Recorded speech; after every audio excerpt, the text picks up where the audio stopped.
There's something really strange about stories in particular that I wanted to highlight. Imagine for a second there was an iPod, or something we'd recognize as an iPod back in the 1950s. It looked a little different, have that 1950s style or twist to it, but for everything, what it does functionally, store a lot of music, play it in the palm of your hand, everything according to marketing, it would do that. And then let's say no one could figure out how it worked. They released one generation of it and then poof, it was gone. The creator died or something, the patent disappeared. And this is why we had to go through records, cassettes, CDs, and then finally in 2001, Steve Jobs comes out with the iPod. And this whole scenario is really hard to imagine because we know the second somebody comes out with some sort of tech, within a few years or sooner, there's a better one. No one would rest until some other company had figured it out and came out with a rival one, or the original company, the apprentice, somebody else came with a second, third, fourth generation and kept it going. And this whole concept is why it's strange. I want to take a story like Lord of the Rings and realize we don't have anything else like it that came after it. We have a lot of fantasy copies and stories influenced by it, of course, attempted people trying to replicate it, but nothing has come even close to the original. Tolkien captured magic in his book and did it for The Hobbit, and then did it for The Fellowship, The Two Towers, and The Return of the King. And the funny thing is it's not like there's a secret recipe like there is for Coca-Cola, like he's got the secret words locked in some way that we can't ever replicate. Tolkien wrote everything out, and we can clearly see exactly what he did and exactly how he did it, but we still can't replicate it. And and I want to add, there are so many amazing writers, Murakami, Kentaro Miura, whoever did Berserk, Guy Gavriel Kay. I've been going through a lot of that. There's so many amazing writers, but Tolkien, I would argue, is still on a whole nother level, and it's a mystery. He did it, and everything he did is right there in front of us. Realistically, for all the, if you want to call them, Tolkien copyists, people who took the Lord of the Rings and just tried to replicate it themselves, even they weren't able to replicate that success or that magic that he was able to capture. And this is where my interest comes in. My interest in stories comes in. I love stories, character, dialogue, setting, narrative, all of that. And I wanted to understand it more. I want to understand all of it, how it works, how to break it down into the very smallest pieces and see how it all worked together. If you want to imagine a car engine, you have this rough understanding, big picture understanding. You have the piston, spark plugs, engine block, timing belt, and so on. And if you understand that, you have some amount of knowledge, this baseline level of knowledge. But then there comes another level of understanding. Imagine if you took the entire engine apart and built it back together. That's another level of understanding apart from this baseline. And this is what I wanted to be able to do. I want to be able to take these stories apart and then fully rebuild them and say, okay, this does this to this to this to this, and kind of connect all the dots. And I've always seen a lot of people talk about, the bigger moments, the big narrative structures, talking about making characters relatable and interesting and how they feel and convincing and all that.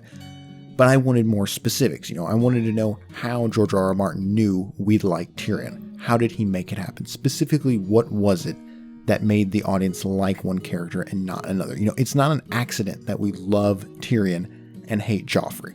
Not an accident. So how did he do it? It's like, okay, well, he made, and this is where it gets into this idea. I have this pyramid. He made Tyrion funny and cool, and he made Joffrey bad. And this is just such a low level of understanding, but this is where most people are. This is where I am for a lot of stuff, if I haven't really tried to dig deeper on this. And so what you have is this pyramid, what I call, my pyramid of thought from there. And when you ask someone, imagine you're asking your mom, your dad, someone, your spouse, someone like that, and go, how was this movie or how was this book? They'll say, oh, it was good. It was fine. It was okay. It was slow. It's these single word understanding that's supposed to encapsulate an entire movie or summary from. Now, specifically trying to figure out what made them feel this way is actually a lot more complicated. You have good, and then underneath that you might have, okay, well, what makes a story good? We have some other, smaller blocks, but still pretty big categories. We have compelling characters, great moments of heroism, romance, romantic romance as opposed to, cheesy or something like that, and so on. But then at that point, you have to go deeper. It's like, okay, great. I need good characters. Thanks. what do I do with that? How do I actually take that and make that happen? How do you rebuild that engine block from there? How does this go in there at that point? And below that is the question, how do you do it? How do you do it from there? And below that we have, a paragraph or specific scene or that acts like little bitty bumps in the road. And all of that builds all the way up to the top. And that's what causes people to say the story was good or bad. They're not going to remember all the moments, but they do remember how these moments made them feel. And this summary at the top is capturing this, entire aspect of how they felt during the story. It's understanding these little moments caused me to try to dig deeper into these stories to figure out how they're made.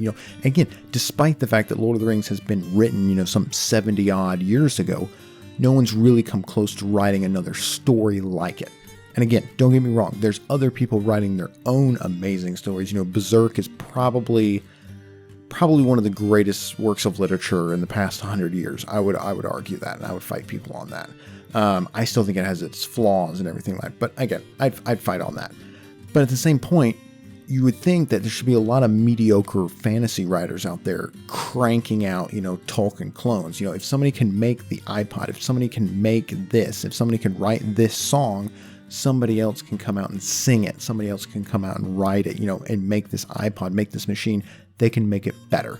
They can take the technology, they can build your insights to where now, if you go back and play old video games, there's so many moments where you're like, oh my goodness, how do they not know this is how you make video games fun? Because what's groundbreaking 20 years ago is obvious today. But this isn't the case for some of this stuff. Is it the case for Lord of the Rings? Calvin and Hobbes is another one that I would argue where we're still not there. We don't have anyone who's come close to Calvin and Hobbes. And again, even though everything is there, there's no secrets. There's no, magic Coca-Cola recipe. There's no proprietary, you could say conceptually it's easy, but the technology, it requires this piece of vast resources. Nope. It's a typewriter, a keyboard, a pencil, a paper, and we haven't been able to replicate it.